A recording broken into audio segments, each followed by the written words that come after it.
திருப்பூர் குமரன் மனைவி ராமையம்மாள் அடிக்கடி அவங்களோட பேசி பழகிறீங்க. ஒரு அம்மா மாதிரி அவங்க பழகுவாங்க. திருப்பூர் குமரன் 26 வயதுலேயோ என்னமோ காலமாயிட்டார், இளம் வயதில். இந்த அம்மா புஷ்பவதி ஆகிறதுக்கு முன்னாடியே விதவை ஆகிட்டாங்க. கைமண் வெள்ளச்சீலை கொடுத்து அந்த வெள்ளச்சீலை தான் கட்டிட்டு வாழ்ந்தாங்க. ராஜபாட் ரங்கத்துறை படம் ஓடுது. அதில் சிவாஜி கணேசன் கொஞ்ச நேரம் திருப்பூர் குமரனாக நடிச்சிருக்காரு. அதனால் படத்தை பார்க்கணுன்னு விரும்பினாங்க. அதுக்கு ஏற்பாடு பண்ணாங்க. அதில் திருப்பூர் குமரன் நடிக்கிற காட்சியில் அந்த பாத்திரத்தை யாரோ துப்பாக்கியால் கூட அந்த திருப்பூர் குமரன் பாத்திரம் கீழே விழுந்து காலமாயிடும். இறுதியில் அந்த காட்சியை பார்த்தோன்னே இந்த அம்மா மயக்கம் போட்டு விழுந்துட்டாங்க.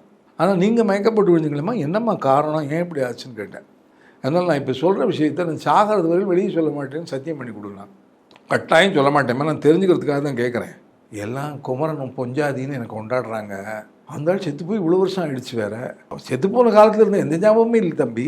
சிவாஜி நடிக்கிறப்போ அதான் என் புருஷன்னு பார்த்துட்டு இருந்தேன்.